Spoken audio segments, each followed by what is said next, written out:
nuestro Salvador, el cual quiere que todos los hombres sean salvos y vengan al conocimiento de la verdad. Porque esto es bueno y agradable delante de Dios nuestro Salvador, el cual quiere que todos los hombres sean salvos y vengan al conocimiento de la verdad, de la verdad, de la verdad.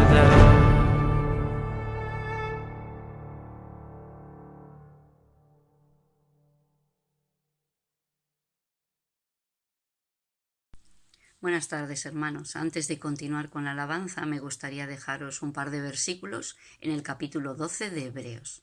Y dice así: Por tanto, nosotros también, teniendo en derredor nuestro tan grande nube de testigos, despojémonos de todo peso y del pecado que nos asedia, y corramos con paciencia la carrera que tenemos por delante, puestos los ojos en Jesús, el autor y consumador de la fe, el cual, por el gozo puesto delante de él, sufrió la cruz, menospreciando el oprobio, y se sentó a la diestra del trono de Dios. Pues en esta tarde, hermanos, vamos a darle toda nuestra adoración y toda nuestra alabanza a él, al que cumplió por nosotros todas las demandas de Dios y nos ha justificado delante de él. Gracias a él podemos depositar nuestra fe en él y nuestra esperanza. Pues bendiciones, hermanos.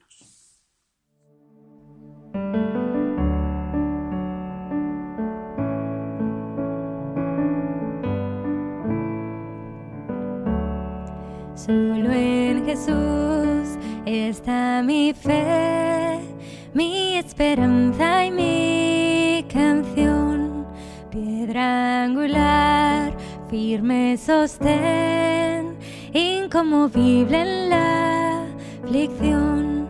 Cuán grande amor, inmensa paz, en el temor o adversidad, consolador, amigo fiel, yo en su amor me sostendré.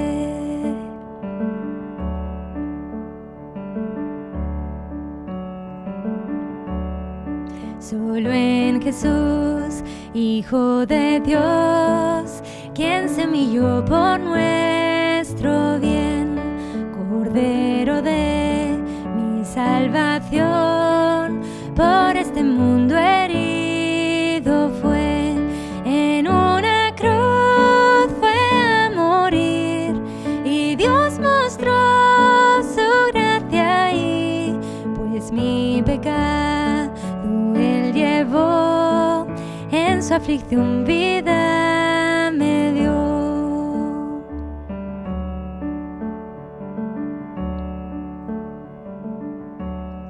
En un sepulcro Él yació, el cuerpo inerte del Señor, mas el tercer día llegó, resucitó en gloriosa luz, y al triunfar sobre el mal, perdió el pecado potestad, de él suyo soy, el mío es, pues con su sangre me compró.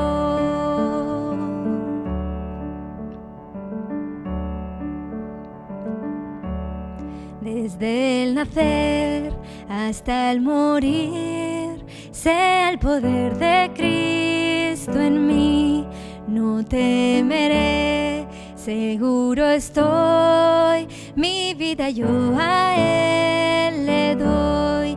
Ningún poder, ningún afán de Él me arrebatará, hasta que Él venga otra vez, en su poder me sostendré.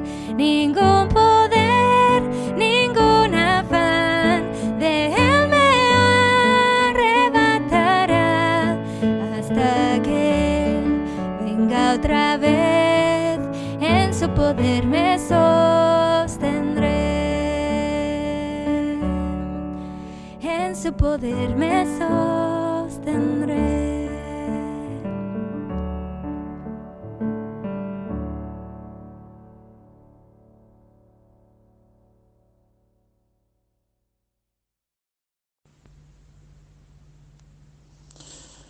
Buenas tardes, hermanos. Por la fe aceptamos que todos o casi todos los que se pueden, claro, porque otros que tienen que trabajar, estamos conectados y nos estamos oyendo, ¿no? A través de este teléfono, de estos medios que tenemos, ¿no? Pues seguimos con la segunda epístola del apóstol Pedro, que el otro día Manuel comenzó y nos dio la introducción, y hoy nos tocarían los versículos 1 y 2 de esta epístola, ¿no? Y dice así la epístola: Simón Pedro, siervo y apóstol de Jesucristo, a los que habéis alcanzado por la justicia de nuestro Dios y Salvador Jesucristo una fe igualmente preciosa que la nuestra. Gracia y paz os sean multiplicadas en el conocimiento de Dios y de nuestro Señor Jesucristo.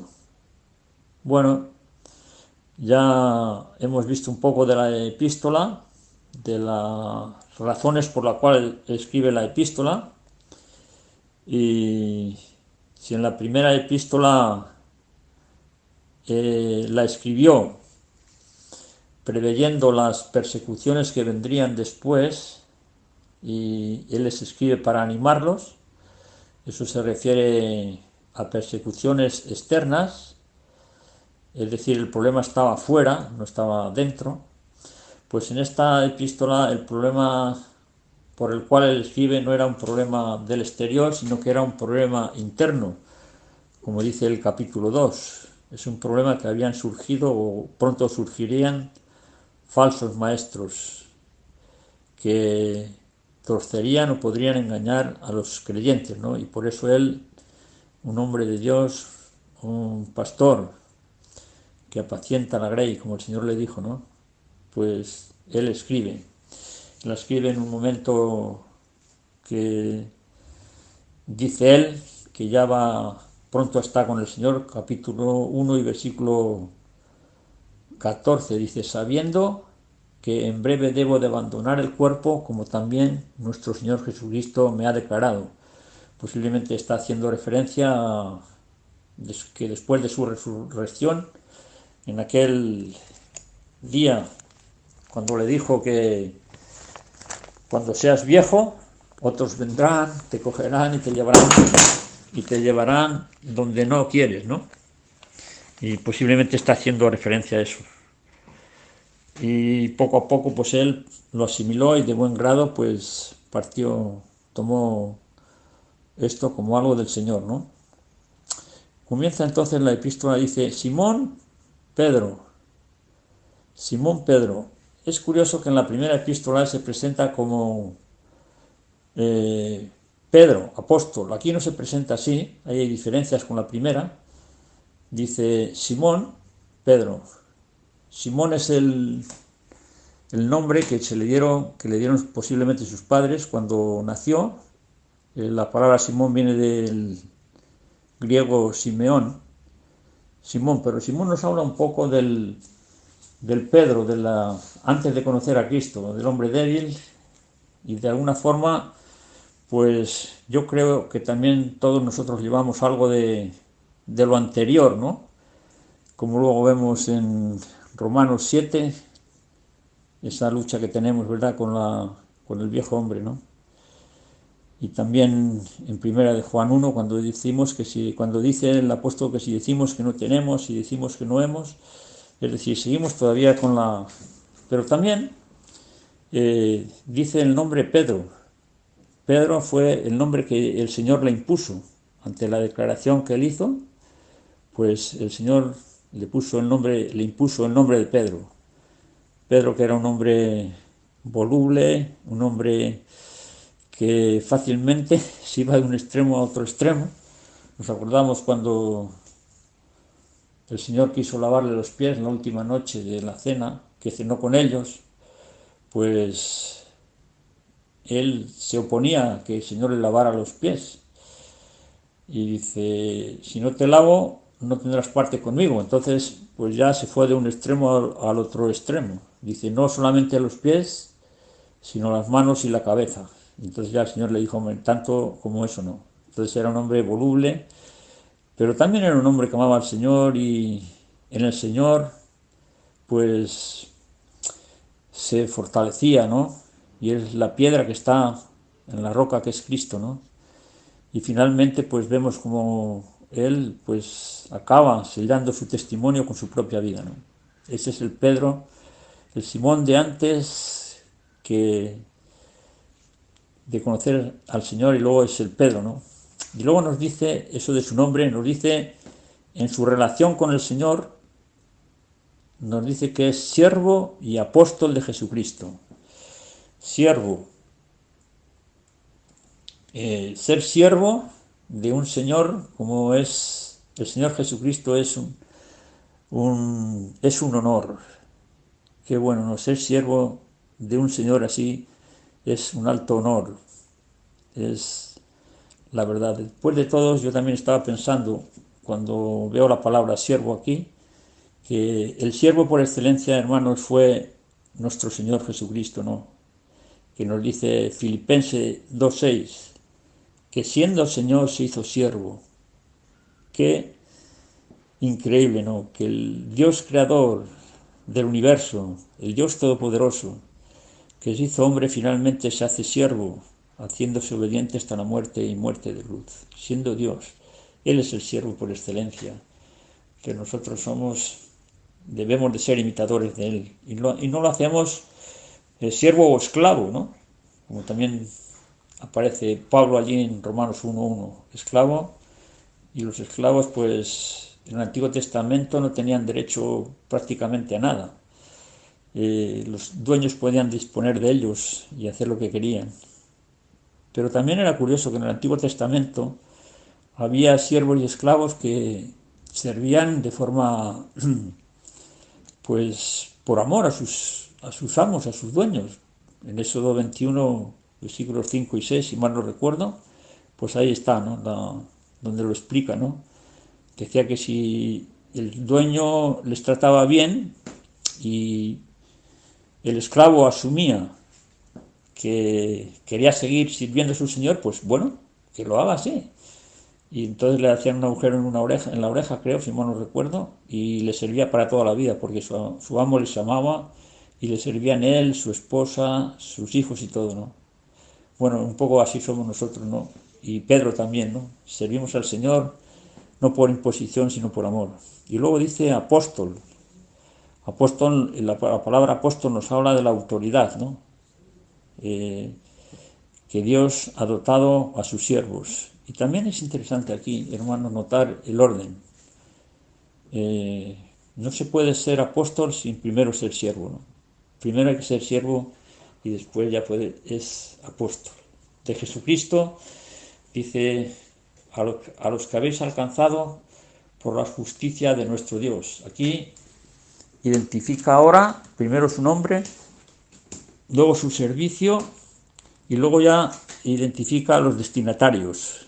Aquí los destinatarios, si en el capítulo 1 de su primera epístola dirigió su epístola a los que estaban esparcidos por el Ponto, Galacia y todos esos lugares, era un lugar geográfico, aquí se está refiriendo a los que han alcanzado una justicia, es decir, una relación, un beneficio por parte de Dios, una justicia de nuestro Dios y Salvador Jesucristo. La justicia de Dios, que no se recibe por méritos propios. En Romanos vemos un poco más de todo eso, ¿no? No es por méritos propios, sino porque el Señor, en su justicia, no solamente nos ha perdonado, sino que nos ha declarado justos. Y eso es impresionante, ¿no? No solamente nos han sacado de la cárcel, por así decirlo, sino que nosotros ya quedamos como si no hubiéramos cometido ningún delito. El Señor ya nos ve justo. Es una bendición, ¿no? Por la justicia de nuestro Dios. Luego dice, continúa hablando, en relación a quién ha hecho eso, dice que es nuestro Dios y Salvador Jesucristo. Esta palabra, Dios y Salvador, une a una persona con dos nombres. Jesucristo es, no solamente es nuestro Salvador, sino que también es Dios. Él es Dios. No podemos decir aquí que por un lado es Salvador y por otro lado es Dios. No, es la misma persona. Es lo que está queriendo decir aquí, para simplificarlo mucho, ¿no? Si alguna persona intenta demostrar otra cosa, pues no es así. Está hablando de una sola persona, que es a la vez Dios y Salvador.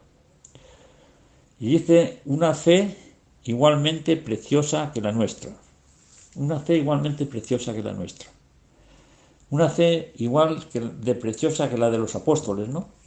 Esta fe que ellos tenían.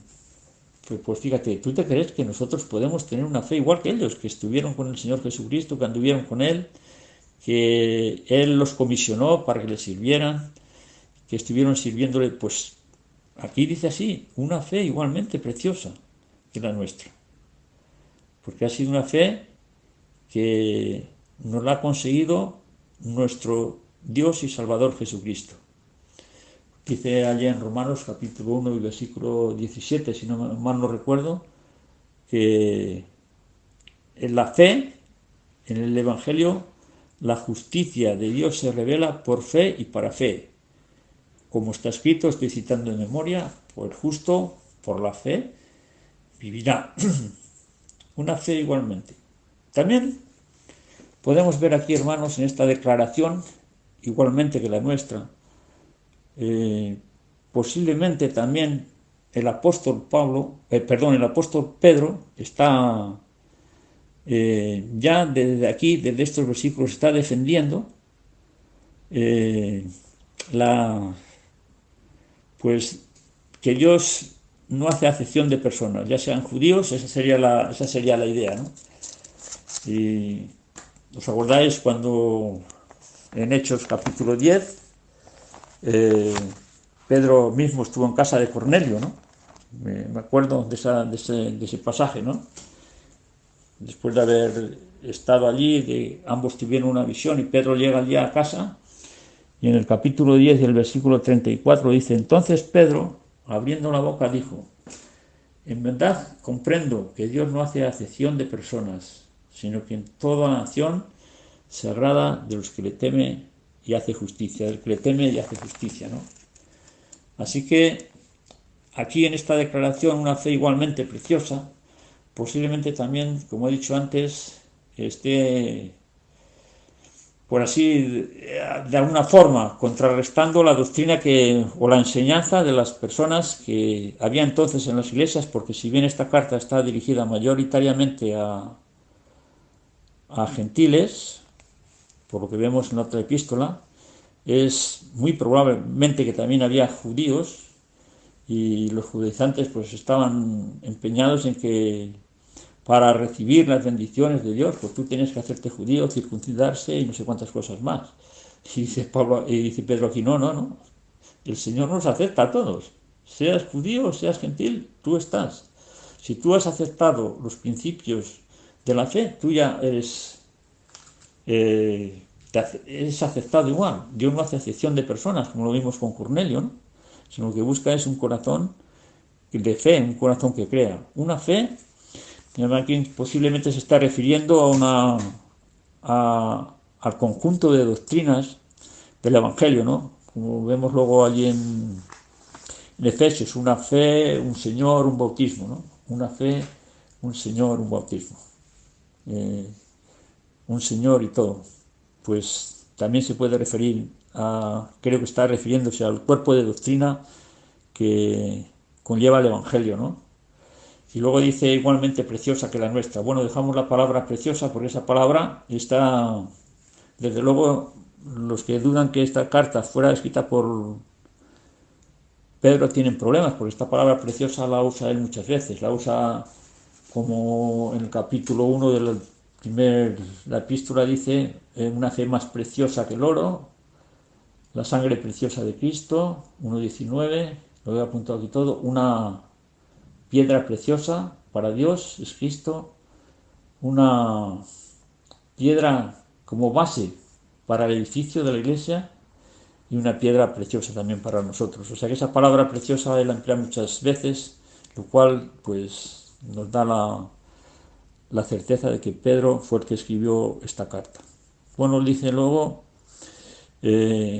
gracia y paz os sean multiplicadas en el conocimiento de Dios y de nuestro Señor Jesucristo. Bueno, nos aparece aquí la palabra conocimiento, que es una palabra predominante en esta epístola, que aparece, yo la he contado creo que 7 veces, la tengo apuntada aquí con un asterisco, en el versículo 3 dice, el conocimiento del que os llamó, el versículo 5, diligencia, añadir virtud, conocimiento, bueno, así como las 7 veces, ¿no? 7 veces literalmente y sinónimos otras 5 veces, total unas, creo que otras 4 veces, unas 16 veces el conocimiento. Bueno, también es una palabra clave aquí la palabra, y es interesante que la epístola empieza con conocimiento, hablando del conocimiento, y acaba hablando de lo mismo. Antes bien, creced en la gracia y el conocimiento de nuestro Dios y Salvador Jesucristo. Es de notar aquí que el conocimiento no es solamente algo que lo que los griegos llamaban gnosis, ¿no? Un conocimiento puramente intelectual, de saber cosas, que está bien, que hay que saberlas, sino que aquí está hablando la palabra, lo que algunos dicen la palabra epignosis, y es una experiencia de conocer al Señor como una experiencia íntima, una relación con Él en oración, en lectura de la palabra, en quebrantamiento, para desde luego, para llevar a cabo lo que sigue a después, que ya lo veremos más adelante, pues sí que hacen falta todas esas cosas. Crecer en la paz, crecer en la gracia y en la paz. Esta palabra, gracia y paz, que también fue una forma de saludo de los cristianos de aquellos días, ¿no? Pero cuanto más conocemos de la gracia, yo estoy leyendo los profetas ahora, Jeremías, la gracia, la misericordia que Dios tenía con ellos era impresionante. Eso te quebranta el corazón y dices, Señor, no vale la pena, no puedo. Si es que voy a servirte, quiero servirte, es lo mejor que podemos hacer. Y encima para nuestro bien, como dice el profeta. Entonces tú te deleitas en la escritura, en la oración, y vas creciendo, ¿no? Y es la forma de vamos a tener amor, paciencia, todo lo que sigue después, ¿no? Pero es la palabra clave en esta epístola, que es la forma de luchar contra las falsas enseñanzas del capítulo 2, capítulo 3, los que se burlaban, que decían que no vendría el Señor. Él dice que sí, que vendrá, porque estaba profetizado, que esos falsos maestros, pues bueno, todo eso se necesita un conocimiento del Señor, ¿no? Discernimiento para conocer. Pero aquí se nos habla de una experiencia, de una intimidad con el Señor, y eso tiene un precio. Si la salvación es un regalo, el estar con el Señor, meditar, estudiar, todo eso tiene un precio. Tengo aquí delante este versículo que todos tan conocido por todos, ¿verdad? Y a veces tan olvidado, ¿no? Jeremías capítulo 9 dice, así dijo Jehová, no se alabe el sabio en su sabiduría, ni en su valentía se alabe el valiente, ni el rico en se alabe en sus riquezas, mas alábese en esto el que se hubiera de alabar, en entenderme y conocerme que yo soy Jehová, que hago misericordia, juicio y justicia en la tierra, porque en estas cosas me complazco, dice Jehová. Bueno, pues ese es el tipo de conocimiento del que está hablando. Además, ¿os acordáis que el Señor Jesucristo dijo ya allí también, en torno de despedida, la última noche que estuvo con sus discípulos, en Juan, capítulo 17 y versículo 3, dijo, esta es la vida eterna, que te conozcan a ti, si mal no recuerdo, y a Jesucristo a quien has enviado. Así que cada vez que abrimos la palabra, estudiamos, meditamos, conocemos a Dios, estamos invirtiendo para la vida eterna. y este es el testamento que Él les deja a los suyos, ¿no? Está a punto de partir, pero la obra sigue y Él quiere dejarle lo mejor. Yo estaba pensando, hermanos, estos días que hacemos el culto devocional, Maribí y yo por las mañanas, yo he estado orando, digo, Señor, que después de mi partida mis hijos, mi hijo puedan seguir, ¿no?, la fe, que a través de un buen ejemplo, a través de animarles a que confíen en la palabra de Dios, ¿no?, que invertamos en ello, ¿no? Pues que a Él sea alabanza, ahora y para siempre. Amén.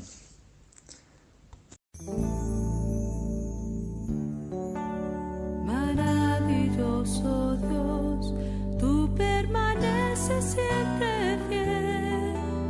Tu gloria y tu poder llenan mi vida de tu ser. Sosténme con tu amor, con la victoria en tu perdón. Desde mi corazón te canto hoy. Maravilloso Dios, tú permaneces siempre fiel. Tu gloria y tu poder llenan mi vida de tu ser. Sosténme con